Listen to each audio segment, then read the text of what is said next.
Ethiopia, right? The only African nation to never be colonized up until now. Ethiopia is one of the largest recipients of Chinese aid in the world. Ethiopia also has a female president now. Shout out to the queen. But guess what? Ethiopia better do something fast because they are becoming over dependent on Chinese support. And why is the Chinese taking over Africa? Because they studied what the white man did and they said we're going to do it better than the white man. They are coming into Africa for 4 reasons. Reason number 1, the Chinaman is coming into Africa. China is overpopulated. I was just there a year ago in January of 18. There's too many of them. They got over 2 billion people in one country. America is only, 500 million?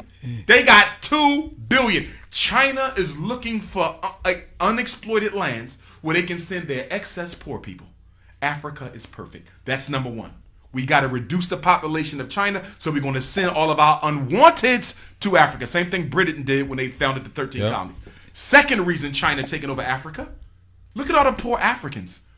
Can you imagine a better place to go and open up your factories and businesses where you can pay people even less than what you pay them in China? There's no minimum wage in many African countries for foreign businesses. You can exploit African labor better than you can exploit Taiwanese and Vietnamese labor. So the second reason they're in Africa, because guess what? I keep more of the profit. Third reason they in Africa is to take over the resources, just like the white man. That's why they're giving out all these loans. These are not grants. Let me be clear. The money that China is giving Africa are not grants. They are loans. You might say, why is China giving Kenya more money than they know Kenya can pay back? You follow me? Why are they giving a poor country like Ethiopia more money? Because they don't want you to pay it back. Right. Because when you look at the contract, guess what it says? If you default on this loan, we keep all your tea fields are mine. All your copper mines are mine. All your oil reserves are mine. And guess what?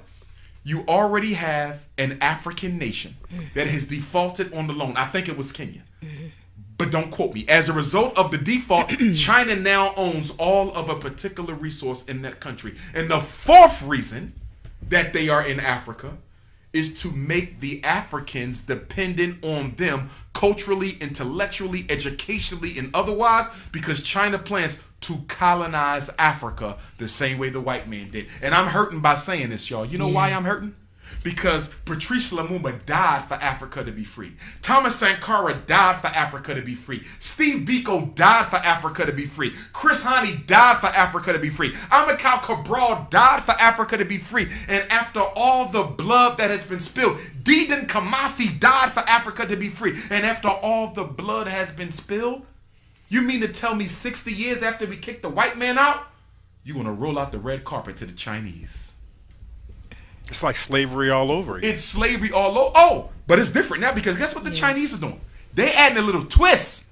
They're building military bases and police stations everywhere they set up shop.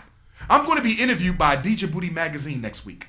They contacted me last night. They want to interview me because Djibouti is the first African country that has a Chinese police station. Can I ask you a question? If you are the president of Wakanda, right? You are a sovereign nation. I want to come and do business in your sovereign nation. Can you please tell me why you allowing me to bring my own police? You are a sovereign nation. Part of being sovereign means what? You control the military. But Africa is letting China bring their own police. Let me tell you what's going to happen. Let me tell you what's going to happen. The Chinese as disrespect, and by the way, they are as disrespectful in Africa as they are here. Right. So when you read these stories in New York about the sister being beat up in the nail salon. Yeah, I remember that. Yep. They do the same thing in Africa. Yeah. Oh, the Chinese think they own it. When you go, you're going to see what I'm talking about. Guess what? I'm going to tell you what's going to happen. There's going to be a conflict. An African is going to get disrespected by a Chinese. It's going to turn into a group conflict, and the Chinese military is going to hurt one of our African brothers and sisters. It's going to turn into a civil war. Yeah. And then China going to send a whole army in, and they're going to colonize that whole country. And they're going to do just like America does. We just making your country safe for democracy.